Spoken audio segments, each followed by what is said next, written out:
ushaka umuntu udakunze ni error mistake, kuko iyo utamukunze murabana ukaba umucumbikiye, donc nibyo bita guhungiranamo, umuhungiyemo ariko umunsi muzamusohokamo. Iyo umuntu utamukunze mukabana, nibyo byago mu buzima n'impanuka ibibaye. Imyaka yawe warabyaye ufite abuzukuru ariko ugiye kuba vie agiye ku mwana w'imyaka 18, ruba rukimeze gutya kaba kagishakisha. Rero umunsi umutima uzagira ngo we izaba nka connection ifungutse, muze hazajya mu rukundo, mukecuru ajye mu rukundo, usigare wibaza yewe arakubwira ati ndakwiyamye ubu nibwo nakunda, mureke nambara akajipo gato mini ndaminuza kuko rugiye rwaza. Numva se kama baba mera, erega umuntu agira amababa atarafite, urukundo se rurishira agashyako kagati. Hari ikintu badahisha urukundo ntibarutwara muri sakambi, rurabyiga sakambi ukajya ubona harimo ikintu gifumu kigira gutya. Ese sakambi iri mu ikintu urukundo, niko n'umutima uzi urukundo umere. Uzarebe telefone z'umuntu wagukunze, umuntu ugukunze telefone yitera ski, buriya nta mukobwa udatereteka barabeshya. Noneho rero dore ikintu mbwira abantu, urukundo no gutereta, urukundo ni kimwe, ni ya ntambara iri imbere, ariko gutereta ni amagambo. Wow. Je t'aimerai, I love you, yo. Abantu bagira ibigambo, buriya abantu bagira ibigambo baba bazi gutereta. Umuntu utagira ibigambo avuga nta kigenda, kandi ibigambo byo mu rukundo ntibishira, bimeze nk'isoko idudubiza. Neza cyane. Umuntu utazi kuvuga no gutereta bizamugora. Nagize n'undi mukobwa nakundanye nawe, turakundana, urukundo rwacu rupfira ku murenge, tugeze kuri step yo gusezerana. Uwo mukobwa yarangwaye mu buzima, yaramvunnye, yanteye ibibazo mu buzima. Nakoraga urugendo rwo kujya kumureba amasaha 6 n'amaguru, ntorotse ikigo. Urabona kuntu umwana asota ikigo saa 10 za mu gitondo, animateur atari yaza. Ngewe narazindukaga ngasota, nkamanuka mu ishyamba, ngambuka kuri guest house, mvuye ahantu bita ngo ni kuri groupe scolaire Imena Apedic. Hakurya hari ikigo cy'abakobwa cyitwa guest house, ndambuka ngafata hakurya amasaha 6 n'amaguru ngiye kumureba. Icyo nshaka kuvuga ni iki rero, urukundo ni intambara, ariko itabera inyuma, ibera imbere mu mutima. Imana niyo yatangije iyo ntambara yo gukunda. Ntihubaka ubushobozi, habanza kubaka ikiganiro. Ikiganiro ni ikintu cy'ingenzi muri cyo mwita mariage. Gukubita umugore ni intege nke, nicyo kintu nabonye. Gukubita umugore ukagira gutya, intoki zamufumbase, zamusabye urukundo, zamubwiye ngo uri icyucyo, uri ikinyanya, uri ikibwija, uri ikidodo, uri igitomati, uri uwa mbere, uri n'uwa nyuma, uri igikobwa cyiza, mu kanya ukagira gutyo ugakubita, ni intege nke. Hari abantu bavuga ngo ubuse nise umugore sheri, ngo ubundi yagira ngo ubwo yatekereza ko ari iki. No, umugore wawe ni sheri, nta kidasanzwe, ni my wife, ni kinyanya, ni kibwije, ni gitomati. Uko wamwita kose, niyo wamwita ngo uri isi yanjye nireberamo ubwiza, uko bivuze ntabwo ahindutse ikigirwamana, ni umutoma. Mbabwiza ukuri, umuntu wa mbere wateye umutoma ni Adamu. Yarazi kuvuga amagambo meza, yaravuze ngo urakara ko mu mara yanjye, urakagufa ko mu magufa yanjye, uzitwa umugore kuko wakuwe mu rubavu. Umva umutoma n'ukuri kose. Adamu we, nuko wagiye tutakubonye, ariko waradusize ngo tuyivuge. Ni ikosa rikomeye kubana n'umugabo utazi kuvuga imitoma, cyakora bibaho, ariko abaye ahari akomeretsa mugenzi we. Ariko uzi kutabwira umugore wawe neza. Arari n'abavanga bivuze neza ngo uburi indayi. Amagambo meza indaya zikoresha niyo abagore bagakoresheje babwira abagabo. Amagambo bakoresha batereta indaya niyo bagakoresheje batereta abagore babo. Hari ibintu ngewe ntajya nemera nubwo ndi pasiteri, kandi rwose sinzanabyemera. Icyambere, ntabwo ari ugupfa gutora. Banamubonye mu rusengero ngo aranakijijwe. Ntabwo dufite gipimometre gipima agakiza, ahubwo ukwiriye kubanza gukunda, kuko urukundo rwawe rusumba agakiza uririmba. Kuko abubatse ingo neza saba Kristo, n'abapagani batari bizera bubatse ingo zabo neza, ariko ikibubakiye ni urukundo rwabo. Umuntu ni wumva utamukunzi,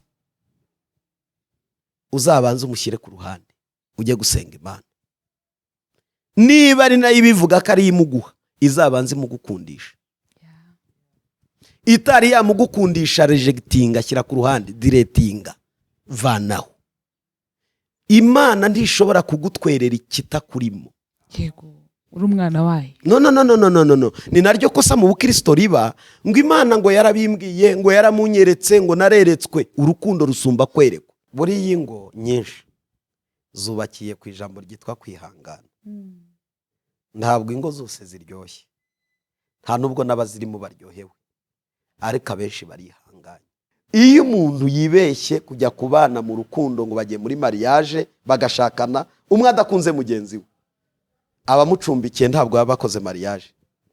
Burya abashumba turabeshya ngo mwambike impeta, aramucumbikiye, umunsi umwe azacumbukura ukazagenda. Ibyaba byiza wapfa utarongoye, wapfa utagiye muri mariage bakaguhamba. Byaba byiza kuruta uko ugiye kubana n'umuntu utakunze, kuko ni ikinyoma. Ibe 40 uzacumbukuruka uko waracumbitse. Nizo ntambara mwirirwa mureba mu magorero.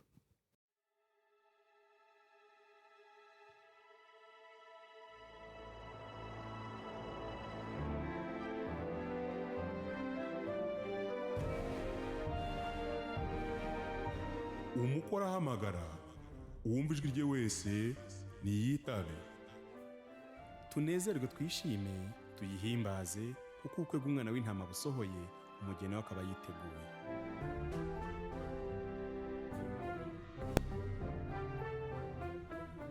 Bahaye ikaze nanone bakunzi, amahoro y'Imana ababeho cyane, umugisha Imana itanga ubabeho, kandi dukomeze kuba maso nk'abageni ba Kristo, kugira ngo Kristo asange turi maso.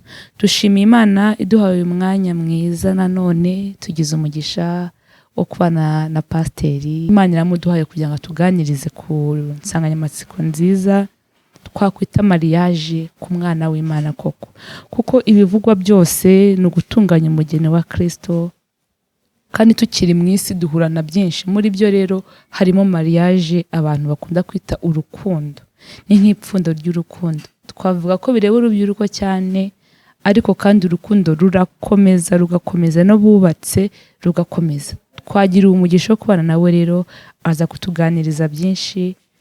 Munyemerere tumwakira dusuhuze. Karibu Pastor. Murakoze cyane, nishimiye kubana namwe muri uyu mwanya mwiza wo kuza gusubiza ibibazo tubazwa, ndetse tukanifashisha ijambo ry'Imana nk'uko Bibiri bitubwira.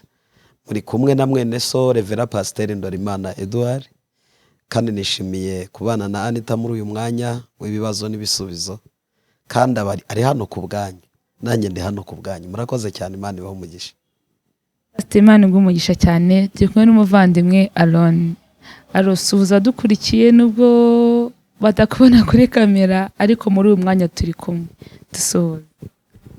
Ndabasuhuje. Imana ibahe umugisha kubwo gukurikira iki kiganiro. Amen. Turi kumwe n'ishimwe Anita nk'uko Pastor abivuze. Pastor, nyemera dusenge dutangira, uraza kuduhesha umugisha mwinshi cyane. Turaba twize twamenye, udusabire izo mbaraga Imana itubashije. Uri Imana nziza, Imana ikomeye, Imana y'urukundo. Tugushimiye umwanya mwiza uturemeye kugira ngo tuganire ku by'uru rugendo. Bana natwe rero, twe turi kuri kamera, Pastor ugiye kutuganiriza.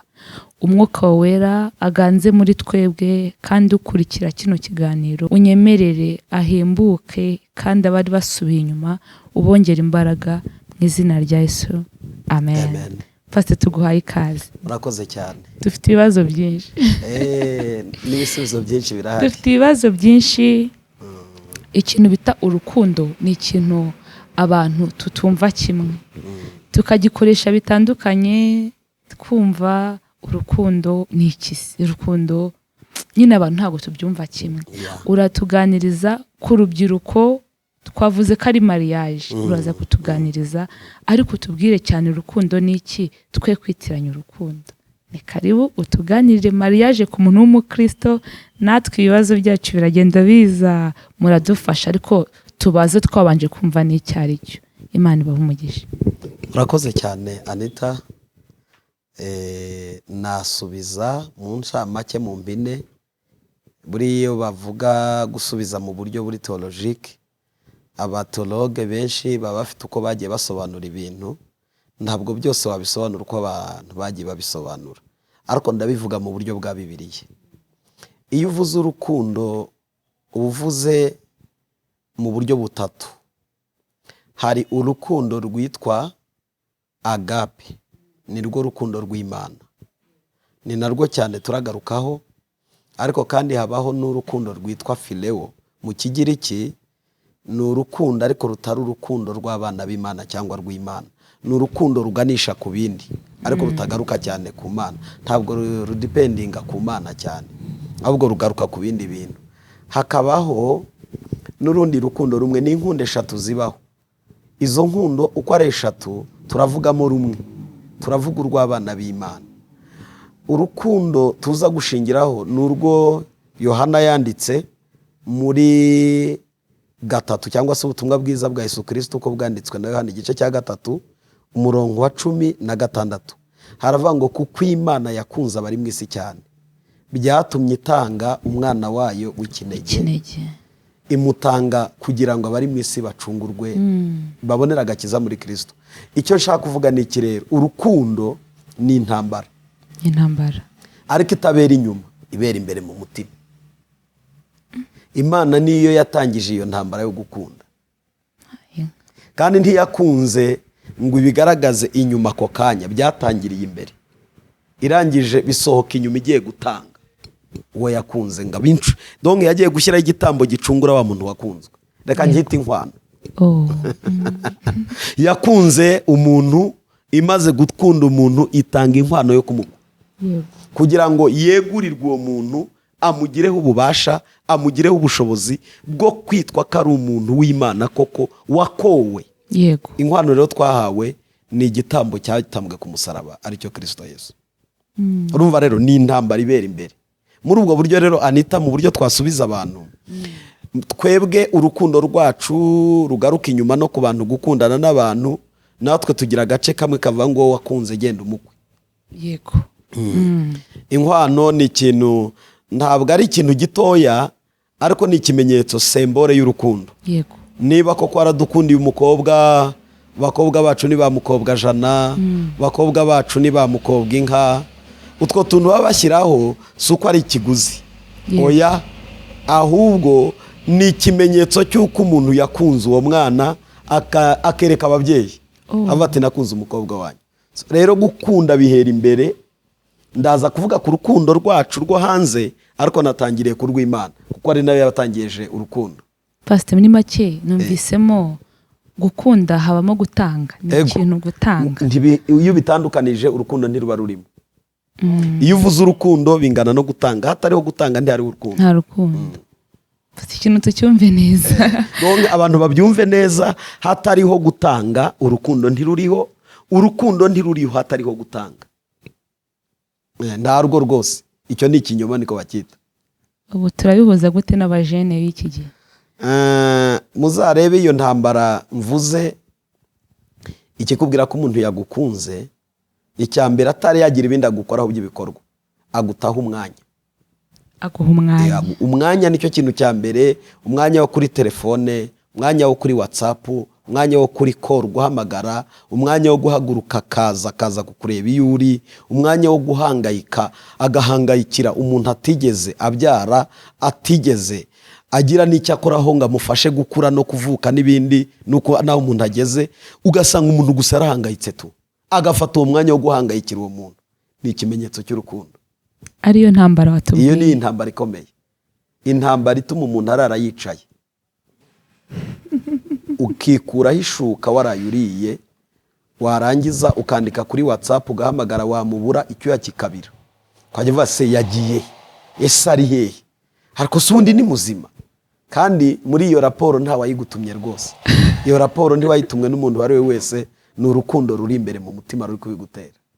Ariyo ya ntambara uri kurwana, ego atarwaye ubizi ko ari muzima, ari muzima, gusa kuba atitabye telefone. Kutitaba telefone biba ikibazo. Reka noneho umuhamagare wumva ari kuyivugiraho, wongera ubwa kabiri, wongera ubwa gatatu, wumva wafata nk'ibuye ukabatera ukavuga ati nibatandukane aski, ariko ubundi uwo muntu bari kuvugana ninde, ibaze ugiye gutombokera umuntu udashinzwe kujera, udashinzwe mu buzima bwe bwa buri munsi, bigiye gutuma bugukeraho mu gitondo wica akazi ka bosi cyangwa ugakore nabi hejuru y'umuntu umwe wakunze. Uwo ni umwanya, ni umwanya wabihaye. Abantu babyumve neza, ikintu cya mbere tubwiye, urukundo bwa mbere ni intambara. Ni intambara yo mu mutima. Ni intambara mu mutima. Ntabwo ushobora kubyumva, nitaba abantu barabizi. Ibaza aho urukundo rutuma umuntu atega indege akayishyurira amafaranga ateye ubwoba. Indege akemera agashaka visa ku nabi no ku neza agiye kubonana n'umukunzi yakunze gusa. Urukundo rutuma ushobora gufata ibintu byose wari ufite ukabitanga kugira ngo ubone ukunda gusa. Donc urukundo rurenze uko umuntu yaruvuga. Ni intambara. Anita, mbonereho no kubwira abantu badukurikiye muri uyu mwanya, abantu bitwa ko bashaka kuba mu rukundo tugiye kuvuga, niba batiteguye no kuzakomerekera mu rukundo bazarubike, kuko intambara yose igira ibikomere. Oya pastor, ibyo bivuge neza, nta muntu n'umwe ukunda intambara. Ubundi mu rukundo tuba twumva ibintu biryoshye, n'utuzina twitwa du sweetheart. Nta muntu uritwa uruzina rubishye rusharira mu rukundo. Hamo twa honey, twa sweetheart. Ibikomere bije gute? Ibintu bibabaza umutima bije gute? Kandi twari twibere mu bintu biryoshye. Urakoze. Narindi gusobanura uburyo iyo abantu kumubura byonyine yamaze kuba intambara igukomeretsa, ukirirwa nabi, ukabihirwa, bakaguha ibiryo ntibikuryohere, bagutegurira ameza akakunanira, bakubwira atariko hano hari byose nta kintu kibura, ukavuga ati no hari uwo nabuze. Ese uwo wabuze ninde? Ko mama wawe ahari, ko papa wawe ahari, ko bakuru bawe bahari, ko barumuna bawe bahari, ngaba barahari. Abo ntacyo bagipfana nabo, intambara iba yatangiye. Ibaze kumubura gusa bibaye igikomere, gituma yirirwa nabi, gituma arara nabi, gituma ashobora no kurira. Bamwe barara barira ngo namubuze. Namubuze. Wamubuze indese? Ati sheri, shushu, sweetheart, wamubuze. Atari yanagukwa, mutari mwana abana, ubu utangiye amarira. Ibyo ni ibikomere kandi biri mu rukundo udafite gusobanura ngo yambabaje. Kumubura gusa urumva se bitateye igikomere? Pastor, aho ngaho nyine nibyo bikomere byizo ntambara, ko urumva ko biracyoroshye. Niba wenda yari no mu kazi nahuguka akabona missed call yawe, ashaka guhamagara kikomoka, akagusobanurira nagize tere nyinshi, ndi kuvugisha umukiriya sene kukwitaba. Icyo gikomere gishobora komoka. Ariko buriya biterwa n'igihe yaguhamagariye. Iyo bwije hari n'abafata umwanya akavuga ati nza kageta bamo n'agapanga bamo ndakaza. Ewa nagafata moto cyangwa akatsa imodoka akiruka agasona ati hano umuntu hari yaba yatashye. Ibaze rero usanze adahari, ushobora no kujya kuri RIB kandi utaramubyaye. Ni naho intambara ibera intambara. Ugiye kujya kuri RIB base na nyina batari bajyayo, bene wabo bavindimwe batari bajyayo, nawe utari wanamumurika mu muryango ndetse ngo yemerwe. Nta n'ahantu leta izi muhuri. Kubera ko iyo ntambara irimo yatangiye kurema ibikomere.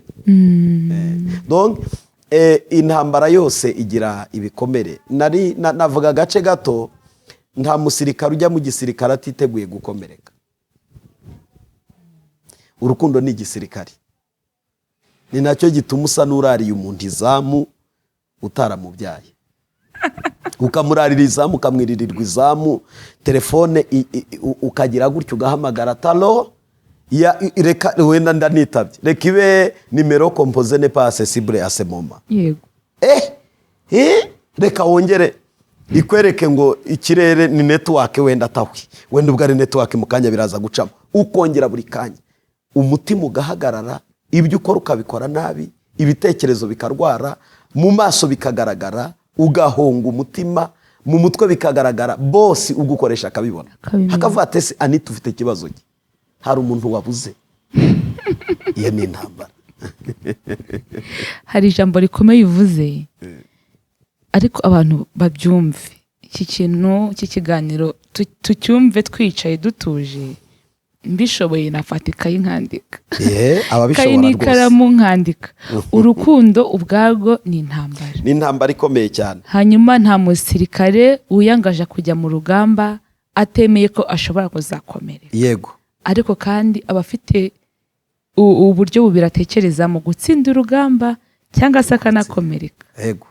Pastor, hari ibikomere utubwiye, ariko hari n'igihe umuntu kuko aho ngaho twumvise ko ari ugukomerekera ubusa, kuko uri gutekereza wenda umukunzi wanjye yigiriye gusura n'abandi bakobwa cyangwa se utekereje ko yasuye abandi bakobwa byakoroha.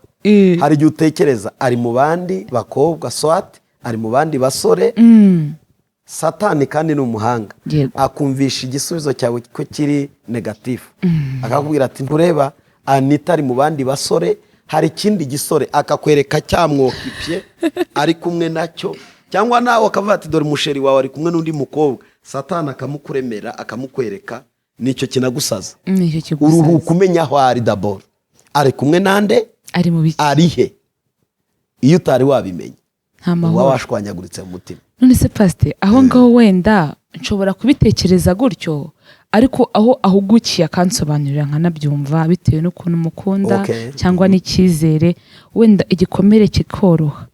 Noneho nagira ngo mbabaze iki gikomere, noneho uko umbwiye ngezeho ngasanga ibyo natekerezaga koko nibyo koko nibyo, yamburiye umwanya w'uko arokipe n'undi. Kandi rwose hari n'igihe umuhamagara ari okipe n'undi kuri telefone. None kuri telefone ushaka kugira ngo wenda ni na boss we, cyangwa baranabeshya akavuga ati navuganaga na shangazi, navuganaga na mama wacu, navugana na papa, navuganaga na runaka. Kuko utari uhari ngo wumve ikiganiro urabyemera, akavuga ati nibyo ti. Ariko amaherezo urukundo aho rubera akaga buzamufata, kuko rurakurikirana. Rero aho ngaho kumufata niho numva ya ntambara igihe bayiyo mu mahino cyane. None aho mu ntambara Pastor, umukristo yabigenza ute? Umukristo ngewe inama natanga nka pasiteri ishingiye ku ijambo ry'Imana, gukunda ni byiza, ariko kubanza kumva ko Imana isumba uwo wakunze. Ikosa dukora turakunda tukazamura igipimo cy'urukundo ku buryo Imana iba hasi y'urukundo rwacu. Imana reka nyite ni nka equilibre, ni nk'umutsi uringaniza ibintu. Ukavuga ati bo niba mubuze, niba ari Imana yamuzanye, ubwo ni nayo izamukomeza. Kandi naboneka Imana ishimwe, natanaboneka mfite Imana. Ariko abantu benshi bakunze Imana ijya hasi y'urukundo rwabo, nacyo gituma haberamwe amakosa menshi. Nicyo kosa dukora. Kuko Imana ibaye umuyoboro w'urukundo rw'abantu, ntihabamwe amakosa, ntihabamwe ibyaha, ntihabamo kuzamura urukundo rutuma ugeraho urwara ngo amuru ni indwara ngo z'urukundo, ariko burya nibyita ibisazi, ni ugusara. Uba wakunze ukarenza igipimo gikwiriye. Pastor, nyine ntidukwiye gukunda n'imitima yacu yose tukimariramo abantu kugira ngo n'undi aze kubura aho yinjirira. Niki ibikomere bigufasha? Ibikomere bigushyira kuri gahunda. Utari wakomereka mu rukundo warasaze. Anita, reka nk'urugero aba bantu badukurikiye nonaha, narakunze mu myaka yanjye 19. Uwo mukobwa arangwaye mu buzima, yaramvunnye, yanteye ibibazo mu buzima. Ako ni 19, ngira ngo ni na 17, ariko nari mfite objective nigaga muri secondaire yuko ngewe nindangiza kwiga nzahita nshaka. Turabivugana, nakoraga urugendo rwo kujya kumureba amasaha 6 n'amaguru, ntorotse ikigo. Urabona kuntu umwana asota ikigo saa 10 za mu gitondo, animateur atari yaza. Ngewe narazindukaga ngasota, nkamanuka mu ishyamba, ngambuka kuri guest house, mvuye ahantu bita ngo ni kuri groupe scolaire Imena Apedic. Hakurya hari ikigo cy'abakobwa cyitwa guest house, ndambuka ngafata hakurya amasaha 6 n'amaguru ngiye kumureba. Noneho iyo ntambara narwanye nabikoze nk'imyaka 4. Numva mba ku mutima no ku magufa no kuri roho no mu bwonko. Narigaga inyuma yuko amasomo arangiye, akaba ari witumanuka isomo rya kabiri, akaba ari wihinduka isomo rya kabiri. Umunsi umwe arambwira ngo waruzi ko nge ntari mu rukundo. Ntiye uri seriye ati ntabwo ndimo rwose burya nabivuyemo. Ntekereza ko uyu munsi ndi umupapa mfite abana bakuze nyoboye abantu ndi umugabo nta muntu nongeye gukunda nk'uko namukunze. Naramukunze kugeza ubwo namaze amezi 3 mubona mu rukuta nasinzira ngahita mbona ishusho ye iramanutse ahagaze mu rukuta nakanguka ati dore runaka waje yo yambi ngasanga ndi guhobera amashuka urumva aho nari ngeze. Ariko kuva icyo gihe anteye ibibazo habayemo balance. Ibikomere rero biduha ku balancing ibintu. Icyambere muri icyo gikomere nagize cyatumye ngenda habaho kuringaniza mu rukundo. Muri uyu muntu aringanira yaramaze kugira ibikomere byinshi. Ngewe niga muri segonderi nari mfite intego imwe. Numvaga ntazakomeza ngo ndangize nge kwiga kaminuza. Ahubwo numvaga ninsoza amashuri yanjye ya segonderi nzahita nshaka. Pastor kubera iki kuki wayubashye? Icyambere nabitekerezaga muri ubwo buryo twari imfubyi. Nta papa, nta mama, n'imiryango yatureraga ni imiryango yari itishoboye ku buryo tutari tubaye ubuzima bwiza. Ubwo buzima rero bwanteraga kuvuga ngo ngomba kuba responsable hakiri kare. Ku myaka yanjye 18, 17 nibwo naje hano i Kigali. Nta yindi ntego nari mfite. Nari mfite intego imwe yo kuvuga ngo uko nzagira umugisha nzahita nshaka. Byaranankundiye imyaka 20 natangiye kubaka inzu, imyaka 21 ndasaba, ndakwa, 22 ndashyingirwa. Pastor Imana aragushyigikiye pe. Kandi none reka nkwereke ntabwo ari aho gusa nakomerekeye. Nagize n'undi mukobwa nakundanye nawe. Turakundana urukundo rwacu rupfira ku murenge. Tugeze kuri step yo gusezerana. Nabyo biranga bitewe n'imyifatire n'imyiterere. Icyo mvuga ni iki rero. Ubwo ngewe mu buryo bw'ibikomere ndi doctor. Pastor oya wisimbuka cyane. Wisimbuka pe. aho buretse kuharenga aho ho ku murenge ndahashaka cyane kuko hari abantu benshi bibaho kandi ugasanga twebwe twabifashe nk'ibintu bya komedi, ibintu biri aho bisanzwe. Byari byatewe n'iki? Umuntu ashobora kwirinda iki cyatuma bizagera ku murenge, kuko byanga bikunda mwarateretanye, mwarakundanye, mwari muziranye. Ko guteretana, gukundana hari urugendo rwo kumenyana cyane. Hanyuma urwo rugendo rwo kumenyana nta kintu rwari rwabafashije ku buryo bipfira ku murenge. Abo uyu munsi bakwitwararika iki kuri icyo kintu cyakubayeho, cyangwa se indi challenge bahura nayo idasa nk'iyo, ariko nyamara kare yateza ibibazo, kare baba wenda barabibonye bakabyirengagiza. Dufasha aho hantu twumva ukuntu twabyitwaramo. Ikintu cyabiteye ntabwo navangu ni twari dukundanye ariko hakabaho rimwe kutamenya amagambo abantu bakoresha. Amagambo bakoresha mu rukundo. Yari umuntu unyereka ko afite abandi bamukeneye. Hari igihe umuntu mubana mu rukundo ariko akwereka ko kuba mukundanye asa nk'ari privilege wowe ufite. Ni amahirwe urangaye, ayo mahirwe yagucika. Ni nacyo kintu cyabyishe cyane. Kuko twageze ku murenge tugiye gusezerana, twarimo twandikisha amasezerano. Aravuga ngo ariko ngo uziko hari abandi bantu ngo bankeneye, ngo ndetse banaje kugira ngo barambagize bafate irembo banakomeze. Kandi ibyo nge narabikoze, narabirangije. Niba ari umujinyamana, niba ari kamere y'umubiri, ntajwi numvishe, nta nubwo ari umwuka wera wambwiye. Nafashe icyemezo ndavuga ngo uyu muntu bakirambagiza, uyu muntu bagikurikirana, tugeze aho dusezerana bashobora kuzamukurikirana no mu rugo. Mfatira icyemezo nkatingiraho love yacu ndayihagarika. Pastor, aho hantu rero wahuye n'imbogamizi nyinshi. Urumva wari ugifite igikomere cya wa munyeshuri warambagije imyaka 4 akimara kuguhakanira.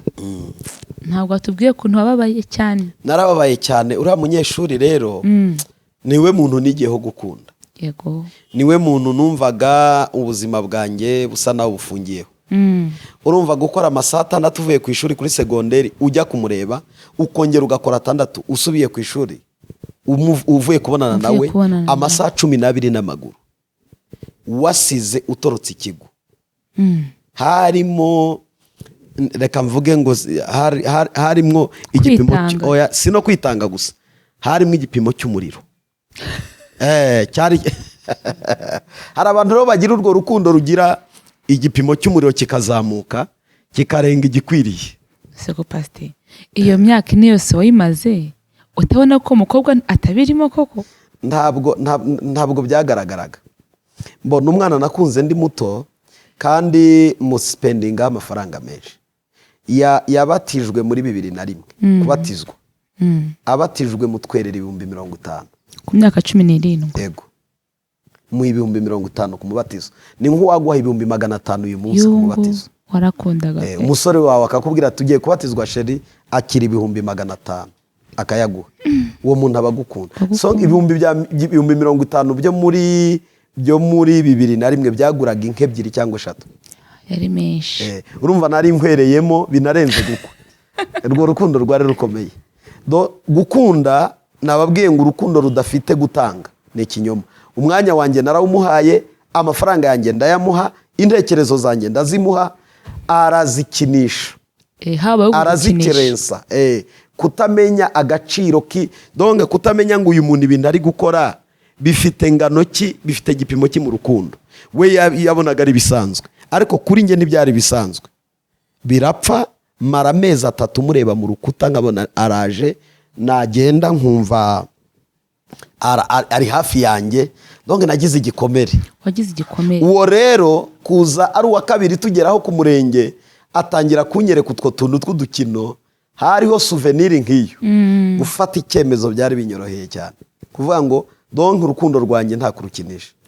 Kandi n'uyu munsi ngiyo nkunze umuntu, narashatse narubatse, ariko ngira inshuti muri rusange. Sinjya amenya kuryarya. Wiyo nkubwiye ngo ndagukunda tugiye kuba inshuti mu rukundo. Ubwo nyine ngira umwanya wanjye ndawuguha, ngira umwanya wo kuba nagutaha ibyanjye, ntacyo wansaba ngo nkikwime. N'uyu munsi madamu wanjye arambwira ati iyo ukunze umuntu kabisura bimwereka.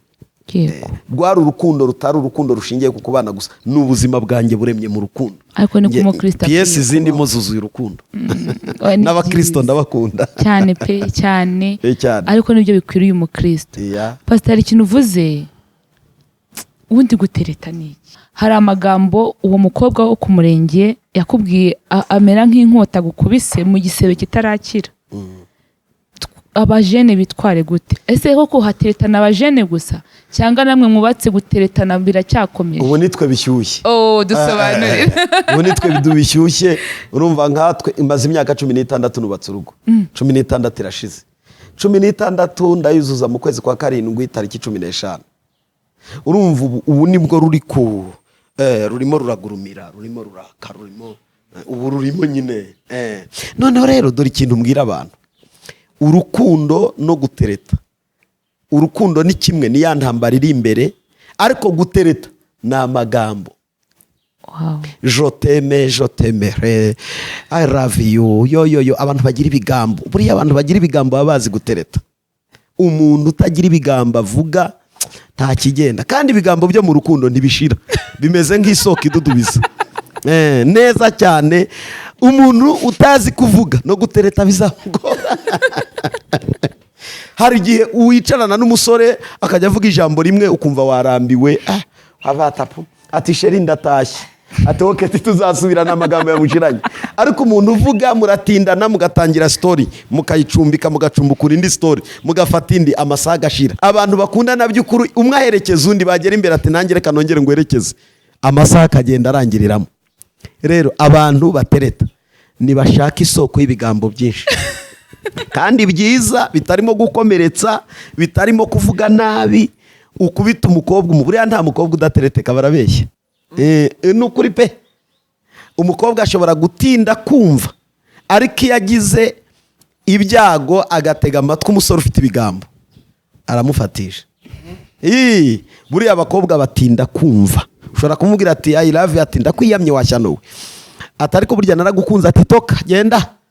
ariko uko uzakomeza ubivuga kenshi umunsi umwe azahagarara ariko reka nkubaze izo nkundo zawe uziterwa n'iki zaturutse ubundi ushaka iki ushaka iki wa muhungu noneho rero iyo atangiye ushaka iki azagera amenye n'icyo ushaka hari abahungu rero batagira amagambo atera umutomo umwe umukobwa yamwiga reka atireka agenda agahita avate ndapfuye aranyanze ntabwo yakwanze komeza ibigambo byinshi komeza imitoma n'ibanga niryo gutereta nicyo gisobanuro gutereta ni ibigambo no kugira utuntu ukora ngewe natereteshaga amandazi ariko mwebwe ntabwo mushobora kumva okay madame arabizi madame azabaho ikiganiro namuguriraga amandazi igifu akageza akabatumva sheri uranyemeje kandi ntabwo namuguriraga amandazi y'amabarano ikikubwira umusore nawe wa fake ajya kubarisha amandazi ndibabarisha baterura agatebo kayati ngaya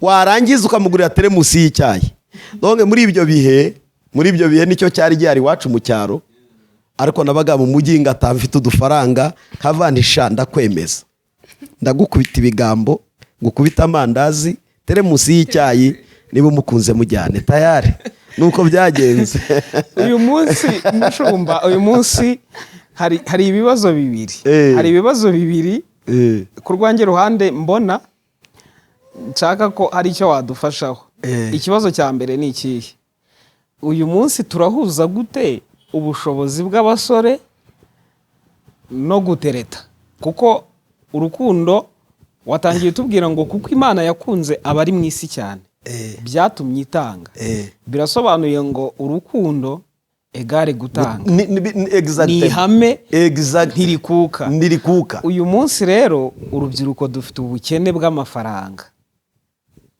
nubwo ibigambo se nabyo byarashize hari ukuntu amagambo abanyarwanda baciye umugani baravuga ngo amatama masa ngo ntasabira igisigati baba bageze burya kunga ariko burya iyo hatari habaho ubushobozi hagomba kuba ubushobozi bw'ibigambo byinshi kuko uba umukubita icyizere cy'ejo icy'umwaka utaha icy'amezi ataha Imana ibigucira inzira z'ubushobozi nabwo bukazaza uyu munsi ntiwagurire nyine umukobwa amandazi ni amafi ni inkoko ibintu nk'ibyo so wabuze ibigambo koko uyu mukobwa wa hano i Kigali hano twicaye ni i Kigali yego tube turetse kujya mu cyaro umukobwa wa hano i Kigali wavuga amagambo ukamuhagurutsa umpaye icyizere ngewe nzagende nterete n'amagambo yanjye ntarashyiramo amafaranga y'inkoko n'amafi umukobwa w'i Kigali nzamuhagurutsa aze yicare mu mutima wanjye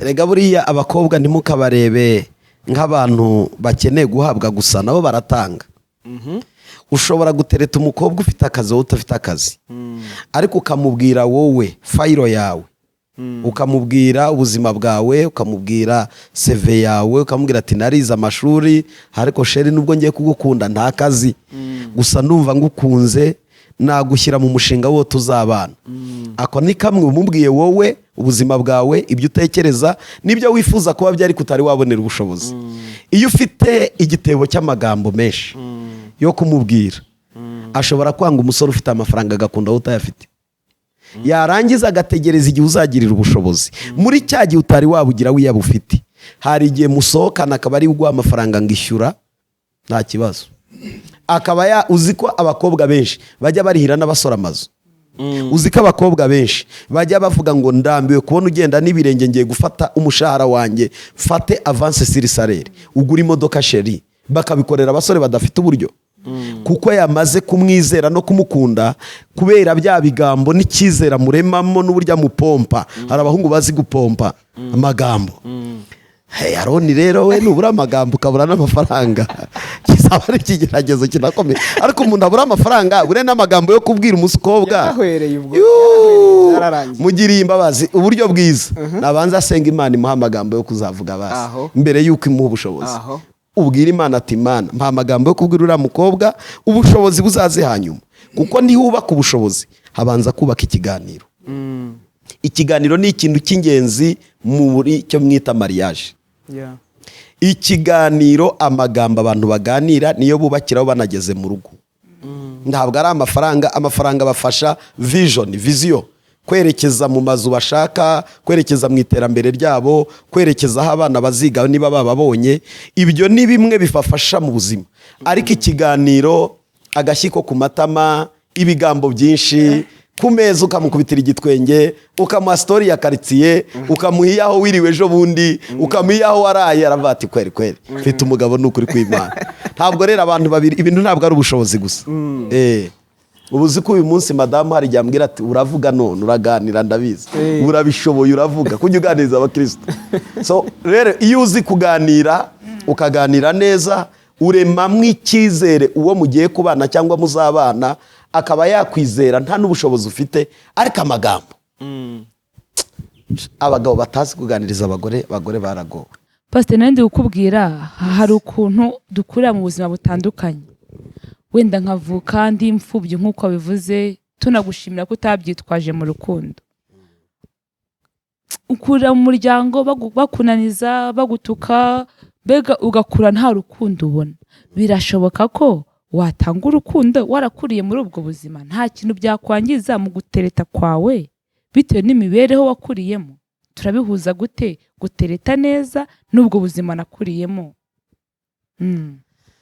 Dufite umugisha umwe w'uko twakijijwe. Yego. Ndabwira abakijijwe, iyo ukijijwe, agakiza kadukiza ibintu bitatu.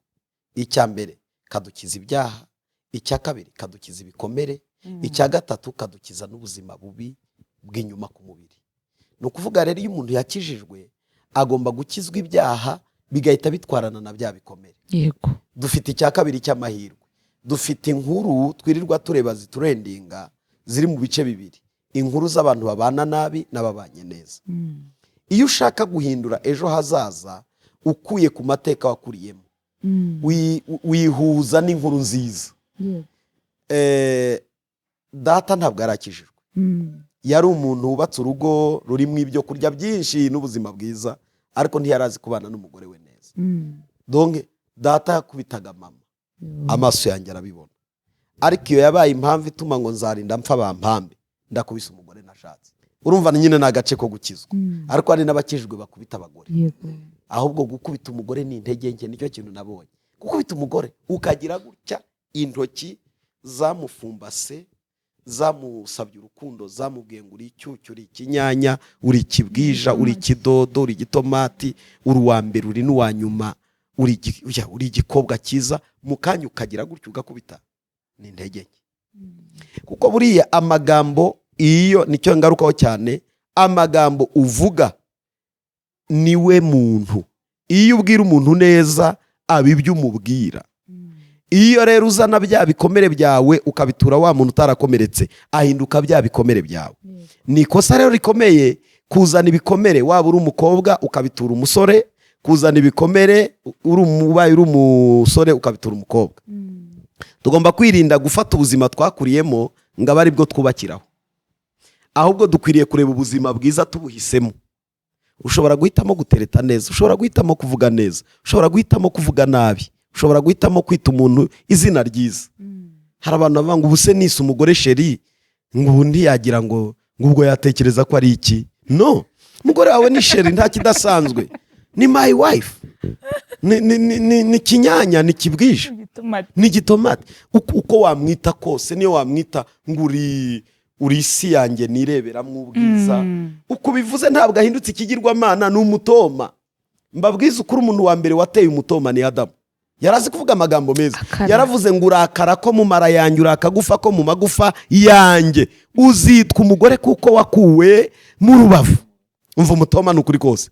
Adamu we, nuko wagiye tutakubonye, ariko waradusize ngo tuyivuge. Ni ikosa rikomeye kubana n'umugabo utazi kuvuga imitoma, cyakora bibaho, ariko abaye ahari akomeretsa mugenzi we. Hari abantu bumva ari ubupagani. Imana niyo ya mbere izi kuvuga neza, Imana niyo ya mbere izi gutera imitoma, ntabwo Satani azi kuvuga neza. Yego. Kuko Satani yaje kwica, kwiba no kurimbura. Rero ntabwo ari uzi kuvuga neza ngo abari we tureberaho. Imana izi kuvuga neza, izi kuvuga ngo muri ubwoko bwanjye, Yego. muri abana banjye, muri shyanga nirobanuriye, muri ubwoko naronse mbukuye mu bisa. Imana izi kuvuga neza. izi kuvuga neza. Rero hari igihe usanga uhuye n'umugabo utazi kuvuga neza, ni ikibazo, ariko yabihindura. Hari n'igihe uhura n'umugore nawe utazi kuvuga neza, ariko nawe yabihindura. Byose ni ukubihitamo. Rero impamvu ikomeye ituma twubaka neza ni ukwigira ku makosa twakuriyemo, Yego. tugahindura ibintu. Uyu munsi narokotse jenoside, ntabwo nakubaka ibintu ushingiye ku mateka narokokeyemo mabi, Yego. ahubwo nkwiriye gusiba ya mateka ntayibagiwe, ariko ntaba ariyo nubakiraho.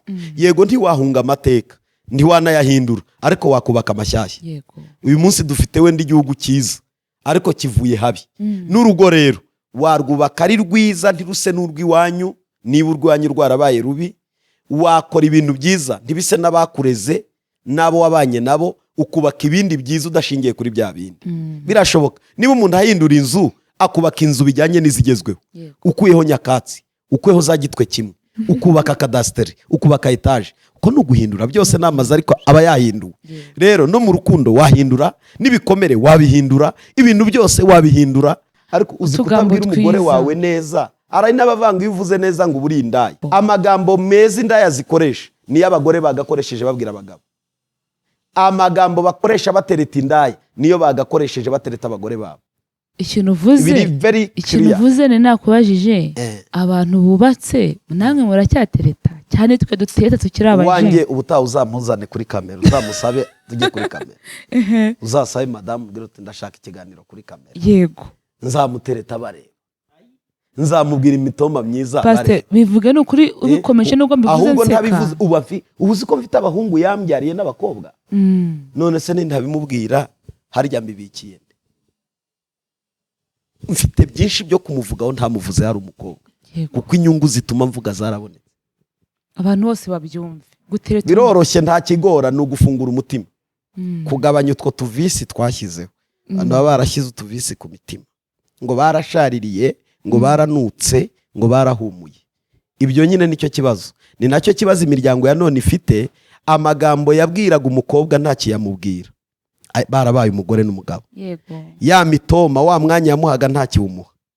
Bwa busabane bagiranaga bwararangiye. Bavandimwe mbabwire, iyo abantu bamaze kubana, haba habonetse motifu yatuma basesa ibibarimo. Ntabwo ibaye impamvu yo gufunga ibyari bibarimo. Rero birashoboka. Mani dufashe tubyumve pe. Paze twatanye tuvuga ibintu bya mariage. Utunyuriyemo ibintu by'ibikomere, uretse ko nubwo twavuze kuriya utereta, nyine n'abantu babana nabo bajya bakomeretsanya. Ni nabo ahubwo bakomeretsanya, niho divorce ziri. Aho kambe mpihoreye, ahubwo mujya kubana mwarahitananyemo.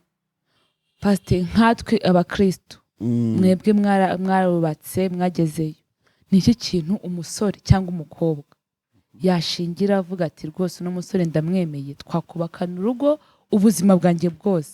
Ibi ni intambara ziba cyane mu rubyiruko. Ni iki kintu umwana w'umukobwa ukijijwe cyangwa se umusore mwiza wubaha Imana yashingira bati mfashe umwanzuro n'umukobwa ngewe turabana? Hari ibintu ngewe ntajya nemera nubwo ndi pasiteri, kandi rwose sinzanabyemera. Icyambere, ntabwo ari ugupfa gutora. Banamubonye mu rusengero ngo aranakijijwe. Ntabwo dufite gipimometri gipima agakiza, ahubwo ukwiriye kubanza gukunda, kuko urukundo rwawe rusumba agakiza uririmba. Kuko abubatse ingo neza si abakristo, n'abapagani batari bizera bubatse ingo zabo neza, ariko ikibubakiye ni urukundo rwabo. Ariko dufite abakristo zananiye. Dufite abantu bemera Yesu, bamuririmba, bafite amajwi meza, babahanuzi, babashumba, basinzira, bagahogoza mu majwi yabo, urugo rurabananira. Kubera iki rubananira? Icyambere ni mu rukundo rwabo, ntabwo ari ikibazo cy'agakiza. Kuko n'abapagani batari bakizwa barazubatse, banazisaziramo, bagasazana viye na mukecuru, bagasazana bubahana, bagasazana babwirana amagambo meza, bagasazana ubona bakundanye, bagasangira inzoga bagakundana, bagasangira byeri bagakundana, ukabona ibintu byabo byose by'upagani barabisangira ariko bagakundana. Ikibazo rero gikomeye kibamo ni kimwe, ni uko twebwe dushaka kuyoborwa n'amaso n'amarangamutima. Urukundo rusumba amarangamutima. tubwire. Utari umuntu ni wumva utamukunzi, uzabanza umushyire ku ruhande ujye gusenga Imana. Niba ari nayo ibivuga ko ari imuguha, izabanza imugukundisha. Itari yamugukundisha rejectinga, ashyira ku ruhande, diretinga, vanaho. Imana ntishobora kugutwerera ikitakurimo. Yego, uri umwana wayo. No. Ni naryo kosa mu bukristo riba, ngo Imana ngo yarabimbwiye, ngo yaramunyeretse, ngo nareretswe. Urukundo rusumba kwerekwa.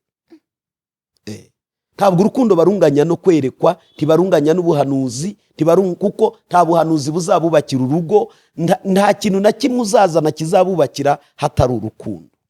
Urukundo niwo musingi. Bibiliya yavuze ngo kuko Imana yakunze, ntiyeretswe, ntiyagombye guhanura. Gukunda egare gutanga inkwano. Itanga umwana. Iyo wakunze, ibiguzi byose baguca urabitanga.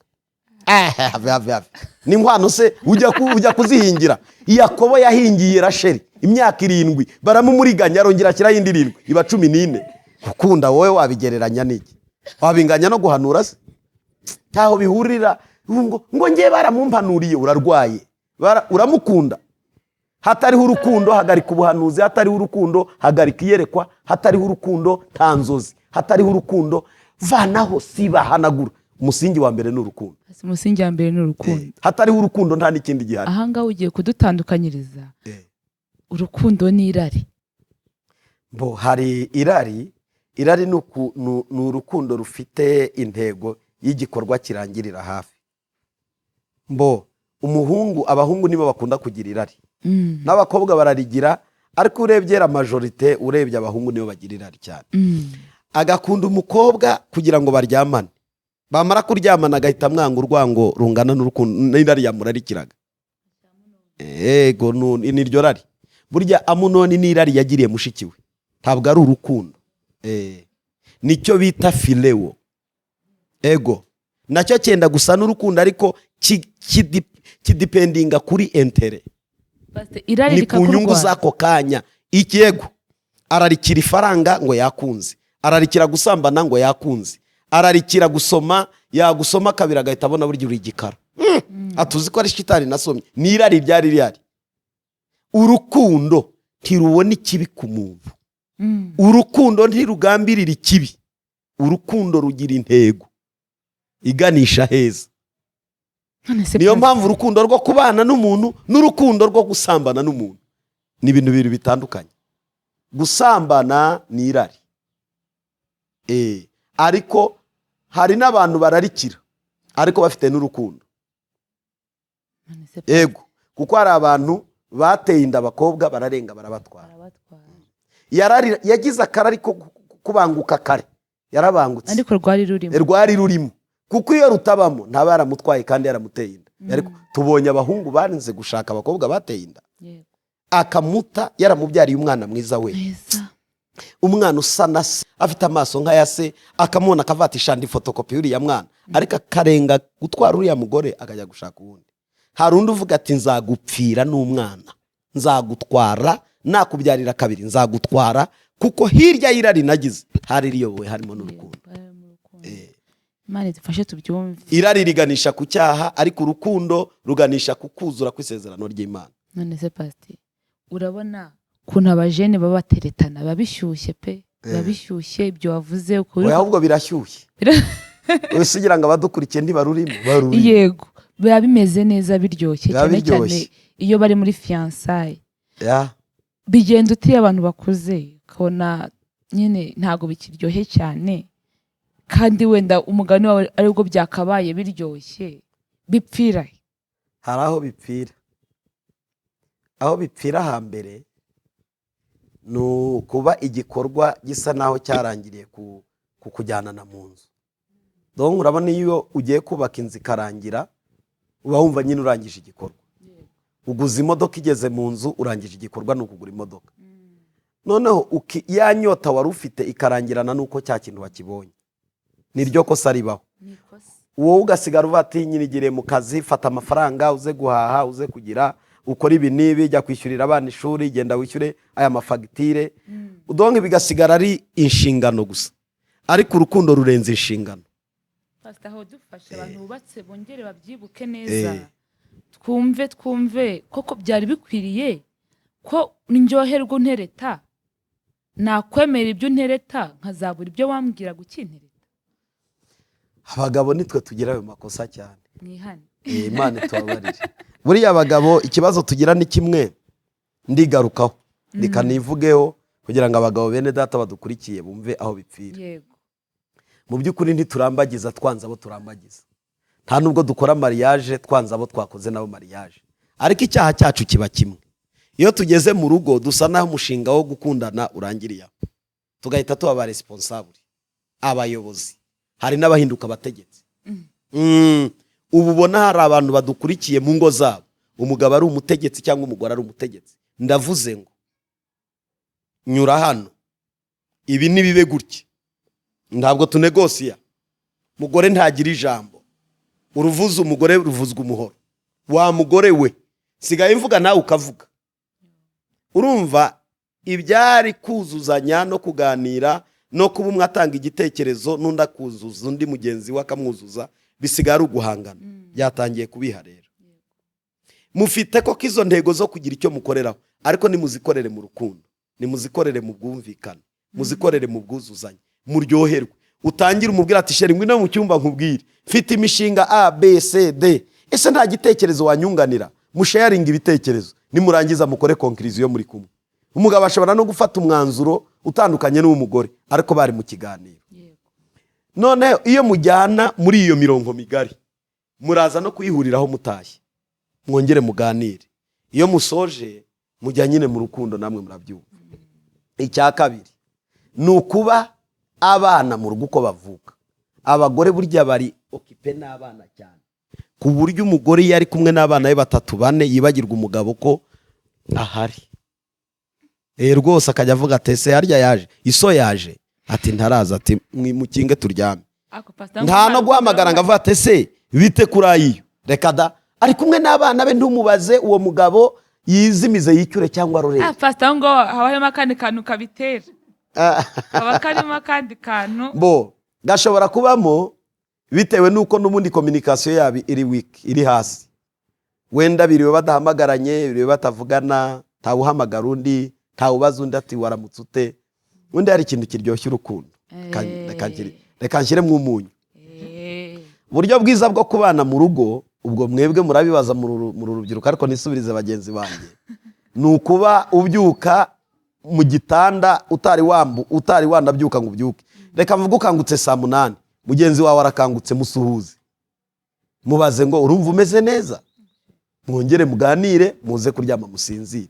Nimujya kubyuka musuhuzanye, muhuze isengesho niba muri abakristo, musengera umunsi, musengera ibyo mwifuza uwo munsi, mujyane muri gahunda. Umwe avuga ati ufite gahunda uyu munsi ziteye gute.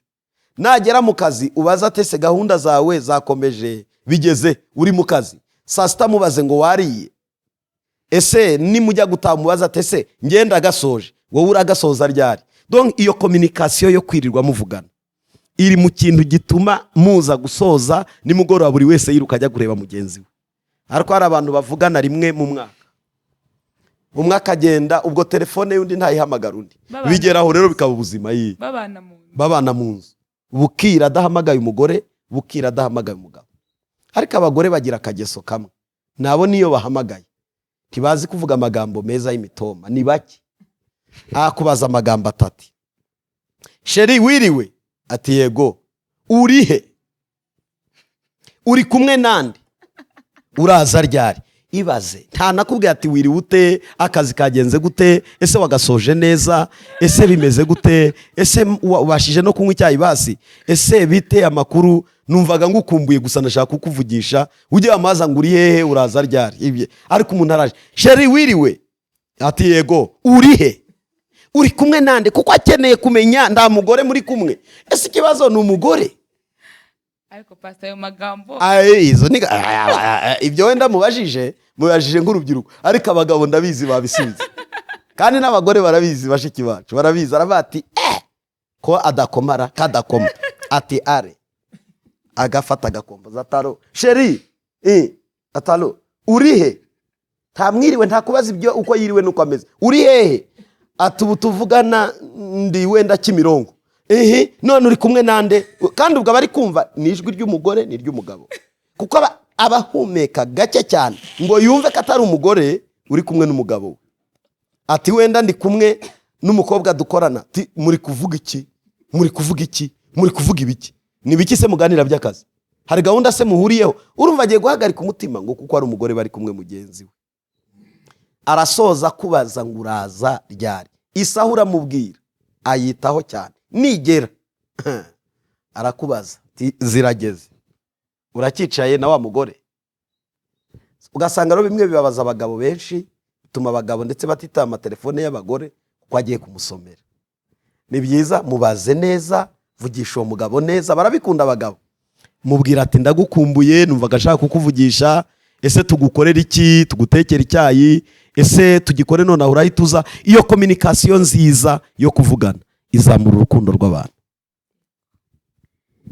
Pastor tubwiye ibintu byinshi, ariko mwe ntimuzabibaza abagabo banyu n'abagore banyu. Rubyiruko, dore mwe muracyari urubyiruko. Rubyiruko inshuti zanjye mudukurikiye, izi nama tuzumve. Ariko Pastor ubwo habayemo byinshi byagiye bipfa bikabiha. Harimo icyo bita kuba abantu batakarizanya icyizere. Bibishya urukundo. Bo gutakarizanya icyizere bituruka ku bintu nka bibiri. Iyo communication iyo itagenda neza, utakariza icyizere wo mu bantu. Icya kabiri, amakuru mufiteho.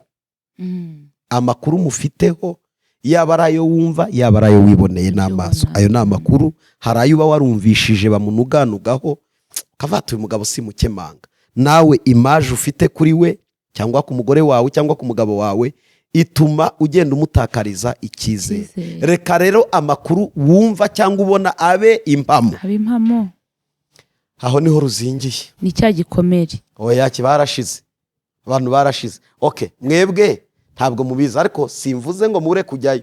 Nkeneye mariage zanyu, nkeneye kubona mufite ingo nziza, ariko ibi tubivugira kugira ngo mwebwe ntimuzubake mutyo, muzirinda ayo makosa. Ariko ishusho ugira ku mugabo wawe ku mugore wawe ishobora gutuma umutakariza icyizere cyangwa ukamugumishaho icyizere. None se Pastor ko twebwe tukiri urubyiruko, ayo makuru nshobora kuyumva nkanakureka kuko sindabana nawe, uko ndacyari umujene, nkakomereka nyine, nkakomereka ubwo mbyumvise kuba umwanya wanjye nataye, ariko nkafata gahunda n'undi musore cyangwa se n'umukobwa nawe agafata gahunda n'abandi gutyo. Noneho turi mu rugo, ntabwo ari uko mugiye gutumenera amabanga, ariko kandi dukwiriye kubyumva. Birashoboka ko ibyo ngibyo wari uvuze niho dukomereje, ibyo wakekaga bibaye impamo, ni igikomere gikomeye cyane, kigoye cyane ku bashakanye. Birashoboka ko nongera kujya mu rukundo n'uwo mugabo cyangwa se n'uwo mugore wankomerekeje bigaragara, apana kumva ngo nabyumvise kuri radiyo, niboneye amaso ku maso. Urwo rukundo rujya rugaruka, mutuganirize. Mbo buriya ingo nyinshi zubakiye ku ijambo ryitwa kwihangana. Ntabwo ingo zose ziryoshye, nta nubwo n'abazirimo baryohewe, ariko abenshi barihanganye. Ukihanganira umugabo ugoye, ukihanganira umugabo ubeshya ko akijijwe adakijijwe, ukihanganira umugabo uguca inyuma, umusinzi w'ikirara, w'umunywatabi, w'umunywarumogi, w'umunyangeso mbi zose. Abenshi barabyihanganira. Abagore bihanganye barahari, abagabo bihanganye barahari. Akabyihanganira kubwo kurinda umuryango yagezeho, abana, aho yakuye umugore cyangwa se n'iwabo, no kwanga ko inshuti zizabyumva gute n'insenya. Rero iyo ibintu byanze habaho ijambo ryitwa kwihangana. Hari abataryohewe n'ibyo turi kuvuga, hari abataryohewe n'ibyo twavuga byose, babeshejwemo no kwihangana. Atari ukwihangana aba yumva yaturumbuka akiruka akagenda, ariko akavuga ati se nzitwa iki, nzitwa ndese, abantu se bazabibona gute? Agatwikira, akaba babaye, afite amarangamutima ababaye, akomeretse, ariko yihanganiye muri yo. Imana niba ifite iherezo ry'ikintu cya byose, rero hari ibintu umuntu aburira iherezo ryabyo ariko Imana ikaba ifite iherezo ryabyo. Abantu nk'abo rero barahari. Imana iguhe umugisha, utubwiye ibintu byinshi byiza binakomeye. Rubyiruko, nawe wubatse, mubyeyi, mupapa, musore, mukobwa, wari uhari. Pastor, ntabwo twakumara umwanya cyane, ariko n'ubundi wawuduhaye, ugiye kuduha inama. Aho uri hose, icyiciro cyose urimo, iki kiganiro kirakureba. Duha ubutumwa nkatwe urubyiruko, abajene twifuza iyo mariage, hanyuma namwe muyirimo hari byinshi bibareba. Nk'umugeni wa Kristo, nk'umwana w'Imana witeguye kujya mu bwami, twitware gute ku ngeri zose? Urarangiza udusabira imbaraga kugira ngo izo mariage twifuriza uzazibone, kandi koko twe kubayo ari ugufunga umutsi. Imana ituremere umunezero. None n'abariyo nabo urabasengera, abari kuri iryo ryinyo, umugani wa ya ndirimbo, banyura mu dusesero kandi bafite amasezerano menshi, babigoye, babivunanye. Ubasabire nabo, Imana ibaha imbaraga, ariko kandi n'abandi babyica babizi bahindukire. Tugira inama, unadusengere. Imana yo mu ijuru iguhe umugisha. Hari ikintu kimwe natangaho inama mu buryo bwo guhitamo uwo muzabana. Ukwiriye kwita ku muntu uzashyigikira destiny y'ubuzima bwawe. Destiny ndabyita nko, reka tuvuge ngo viziyo yawe, icyerekezo cyawe, reka tubyite aho ugana, inzozi zawe. Aho nibuze karaza kumvikana, umuntu washyigikira inzozi zawe. Rimwe na rimwe hari igihe abakobwa bashaka abahungu batazashyigikira inzozi zabo, ahubwo bazazisenya, ku buryo uba warize, wararangije kaminuza cyangwa se masters, ugasanga ugiye gushaka umugabo ukubwira ngo guma mu nzu. Ibyo wize ntabwo mbishaka, ejo utazitera hejuru ukavuga ngo uranduta. Ego tuzaryayo nzanye, ibyawe bibike, nibishake bizaborere muri mari. Uwo muntu ntabwo ashobora gushyigikira inzozi zawe. Icya kabiri, ukwiriye kumenya nuwe muhamagara undi Imana yampamagariye, kugira ngo mbanze mpitemo umuntu, tuganire ku muhamagara undimo, tuganire ku nzozi zanjye, numve ko uyu musore azashyigikira inzozi zanjye, numve ko uyu mukobwa azashyigikira inzozi zanjye. Ni byiza ko mbere yo kujya gushakana, reba umuntu uzashyigikira inzozi zikurimo. Ni nacyo gituma mubona bamwe Imana ibahamagara, induru zikavuga, umugore akavuga ati wa mugabo we, uraramuka ugiye gukorera Imana, ncibwa iry'ibumoso, ubwo ndaguta. Ego abagore bene nk'abo bitwa ba Yezebeli, baje gukura ba Ahabu mu mihamagaro y'ubwami. None ugasanga ntihari habo gusa, n'abagabo nk'abo barahari, badashaka umugore akorera Imana, badashaka umugore asenga, badashaka umugore yegera Imana, ahubwo arashaka ngo amwicire kunda, amwicire kurwara nk'inda, mugani w'abana. Ujye utora utahaha, ujye uryamaha, uzibeshye usohoke, nzakuniga, uzambona. Ganira n'umuntu mugiye kubana icyo bita inzozi zawe, kuko inzozi zawe nizo wowe. Ntabwo uzihabwa umaze kuba umugabo, tuzihabwa umaze kuba umugore, zikuba mukiri umwana ukazikurana. Shaka rero umuntu muzabana, uzimubwire, wumve ko mu nzozi zawe mujyana. Icya kabiri, umuntu wese uzakunda uzamushete imbere y'Imana. Nukunda umuntu kumva wamukunze, ukumva byinjiye mu magufa, mu nyama, mu maraso, ukumva urimo ruramera, rujya rutogota, urukundo ruratogota. Umuntu yagenda ukabona yaratogose pe, ukabona ni neza cyane. Njya mbabona abana hariya ukabona barahiye, ibintu bavanga umwana uhiye, mu rukundo barahiye cyane, barashyuka babona n'inyuma ugasanga arahiye. Iyo rwayabaye gutyo rero, fata umwanya umushete imbere y'Imana, uvuge ngo Mana nahiye, rurimo ruragurumira, ariko nyobora, taziyobora. Nunyobora unansange, ntujye uca ku bandi gusa ngo njyewe ubure kunsanga. Nsanga unyereke umuntu niba ari uwanjye, niba atari uwanjye.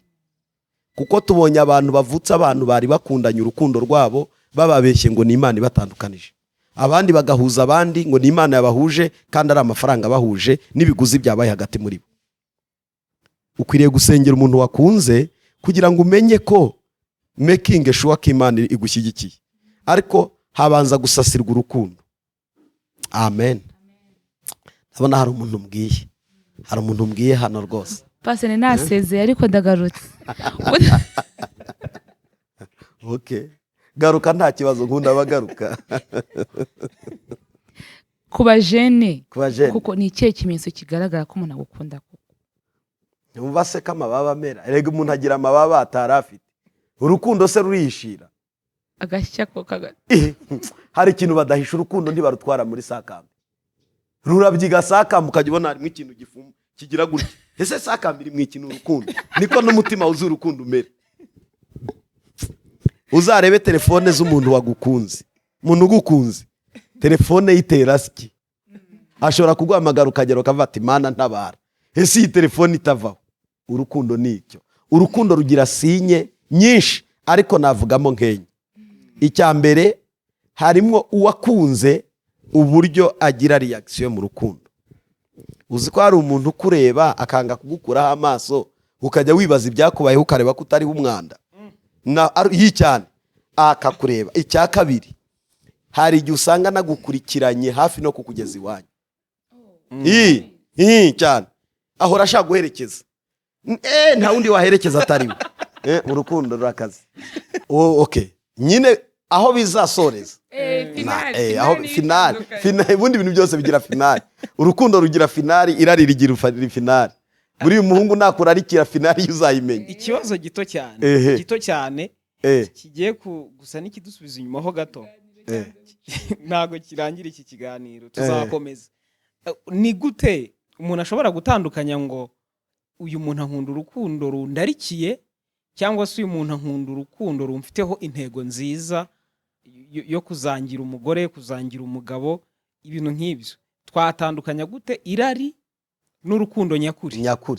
Mbo baravuga ngo urukundo rugira imirimo yarwo.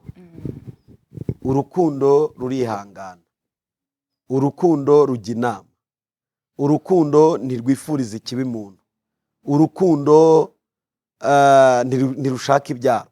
Iyo usomye urwa mbere rw'Abikorinto gice cya 10 ngira ngo na 4, gice cya 13 4 ngira ngo aho 13 4 kumanuka kugira ngo kuri 7 harabisobanura. Donc uburyo urukundo nyarukundo ruteye, urukundo nyarukundo. Ariko ndetse na Bibiliya, reka Bibiliya nyireke, buriya igihe cyose umuntu agukunda aguha umwanya. Icyo ni ikintu cy'agaciro. Icya kabiri, iyo umuntu agukunda araspendinga, aratanga. Iyo umuntu agukunda akugirira icyo bita ifuhe, sabyita ngo iki, ni gugufuhira. Hoya aba ahora sakumba abantu bose arabakanura ati we mwibeshye mumukoreho, mwibeshye mutungeho n'amazuru. Urumva ibyo nibirango bigaragaza urukundo. Icya kane navuga, urukundo ruhora rusa naho rushaka ibyiza kuri wa muntu rukunda. Nukuvuga rero mu byiza hazapfunyukamo kubana ni mu byemeranyaho. Ariko hari aho binanirana, nyine sinababwiye se ko hari aho byagiye binanirana kuri jye, ariko narabishakaga ariko binaniranye. Urukundo mwitonda ikintu gikomeye, mbabwire mukiri batoya, muzarinde urukundo rwanyu. Iyo umuntu utamukunze mukabana, nibyo byago mu buzima n'impanuka ibibaye. Iyo udakunze umuntu mukabana utamukunze, urukundo rusigara. Mujya mubona iyo internet, iyo connection ibuze, mujya mubona ko ikintu gisigara kirodinga kigira gutya gitegereje connection. Urukundo niko rumeze. Iyo ubanye n'umuntu udakunze, rwa rukundo rurifunga, rukaba rutegereje uwo ruzakunda, nta menyo kigira, n'umusatsi warabaye imvi. Umunsi uzamubona uzasubira kuri 18. Imyaka yawe warabyaye, ufite abuzukuru, ariko ugiye kuba vie, agiye ku mwana w'imyaka 18. Rwa rukirodinga, ruba rukimeze gutya, kaba kagishakisha. Rero umunsi umutima uzagira ngo we izaba nka connection ifungutse, muze azajya mu rukundo, mukecuru ajye mu rukundo, usigare wibaza yewe arakubwira ati ndakwiyamye, ubu nibwo nakunda. Mureke nambara akajipo gato mini ndaminuza kuko rugiye rwaza. Burya niho bipfira. Ego nicyo gituma gushaka umuntu udakunze ni error, mistake. kuko iyo utamukunze murabana ukaba umucumbikiye donke nibyo bita guhungiranamo umuhungiyemo ariko umunsi umwe uzamusohokamo one time one day uzamusohokamo. Ni ikihe kintu, ni iyihe nama wagira abantu? Hari abantu bafata mariage nk'ubuhungiro bw'ubuzima, ni ibyago, ugasanga umukobwa yari mu buzima budafite akazi cyangwa se ubuzima bubayeho nabi, akumva ko igisubizo ari uguhungira kuri uriya musore uri kwifuza ko babana naho yaba atamukunda.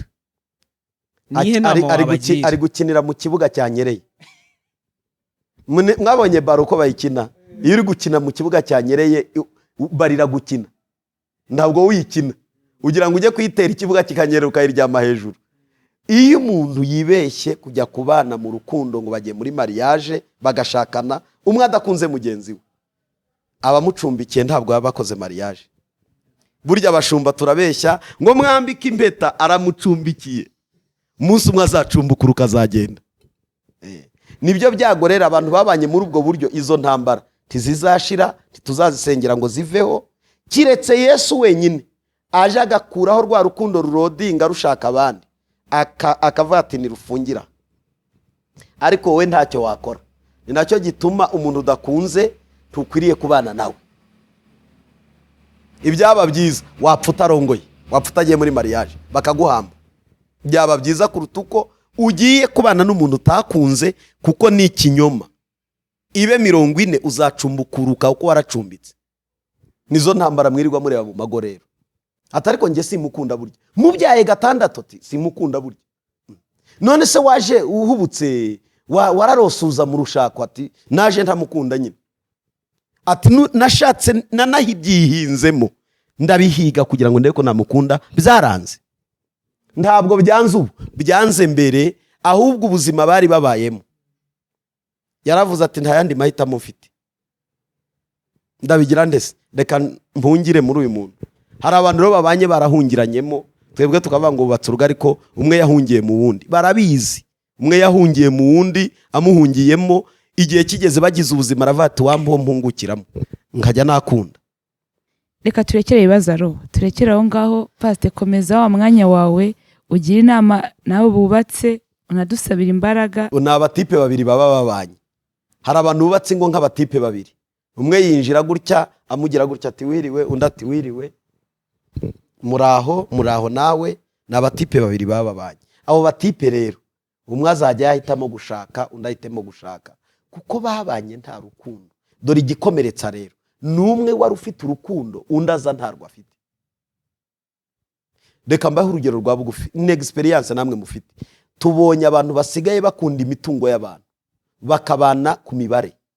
Avuga ati ndagerayo, tuzabana imyaka 3, tuzabana 4, 5, tuzakora divorce, wa 6 tuzagabana imitungo. Akagenda akajya muri Onapo cyangwa akabyara umwe nk'uwingwe. Avuga ati no, utazana umwana wa kabiri wa mugabo we. No. Ngewe nzabyara umwana nabibaze, turabyara uyu umwe, undi tuzamubyara ku mwaka wa 10. Mu 10 bazaba bakoze divorce banagabanye. Urabyumva? Uwo muntu yaje kwihisha mu musore, barabana bubaka urugo, ariko yaje ashaka umutungo wo musore. N'abasore nk'abo barahari bacunga abakobwa bafite imitungo, bafite iby'iwabo babasigiye cyangwa se bakoreye, akaraba akavuga ati uyu mukobwa ndamubara, sigaye mbona abana b'abasore barongora abakecuru bakurikiye imitungo yabo bakecuru cyane. Hakavuga ati yarapfakaye, ariko ngiyeyo tuzasezerana ivangamutungo, tumara gusezerana ivangamutungo, umwaka wa 1, wa 2, wa 3 tuzakora divorce. Ibyo nzamukuraho bizamfasha gushaka umugore nifuza. Akabibara, akabipanga, bagaca mu rusengero tukabasezeranya. Muvuga ko tuzabana karamata, tuzabana karamata. Muvuga ko muzatandukanywa n'urupfu, tuzatandukanywa n'urupfu. Umutima urabihakanawo, uravuga ati icyo ndi gukora ndakizi. So turagira inama abantu no gushishoza mu rukundo, no gushishoza mu mahitamo yabo, no gushishoza mu miganirire yabo baganira nabo, no guhitamo ibyemezo ariko babanje gutekereza no gufata umwanya wo kubisengera. Bavandimwe, ibi mvuze bishobora kuba hari uwo byabayeho, turagukomeje. Ihangane, ntabwo byoroha, umuntu ukinisha amarangamutima yawe mu rukundo aba aguhemukiye cyane. Umwicanyi wa mbere ntabwo ari ukuraho ijosi.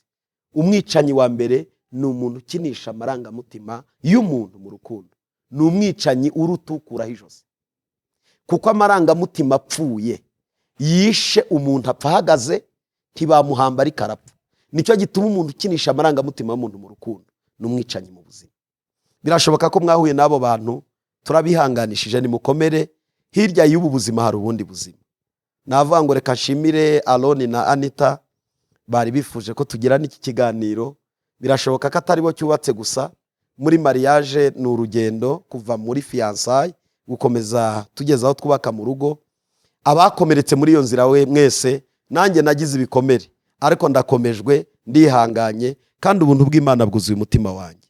Nasengera abagize ibibazo, nasengera abakomeretse, nasengera abari muri izo ntambara, nasengera n'abari gushaka guhitamo mu rukundo. Mwese muri mu nzira nziza, ariko ni intambara mutangije.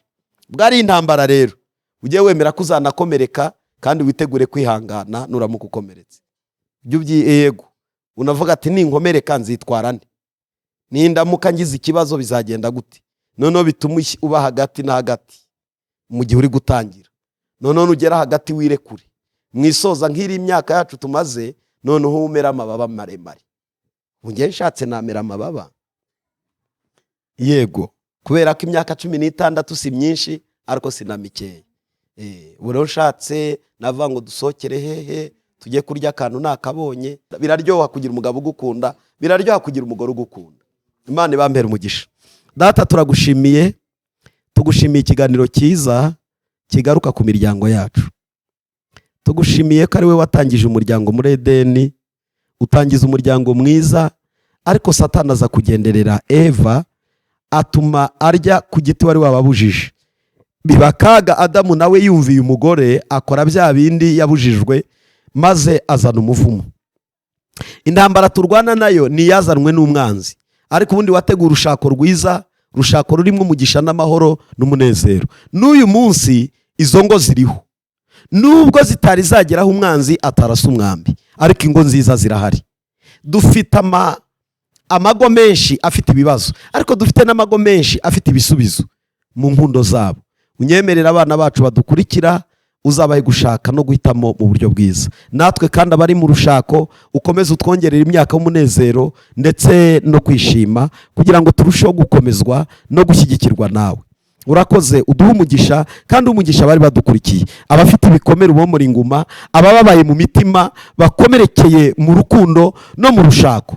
Mana uri Imana ibasha guhindura ibintu, ubasha guhindura imyaka n'ibihe, nta bihe utahindura, nta minsi mibi utahindura. Umubyeyi uri mu minsi mibi, umukobwa n'umusore bari mu minsi mibi, bakomeretse imitima, ubasha kongera komora iyo mitima, ukongera ukayoza rwose ikaba mizima, kandi ikazagira iherezo ryiza mu rukundo. Nyemerera ubuntu bwawe bukomeze buganze buri muntu wese, tubisabye mu izina rya Data wa twese n'Umwana n'Umwuka wera, amen. Imana ibahe umugisha.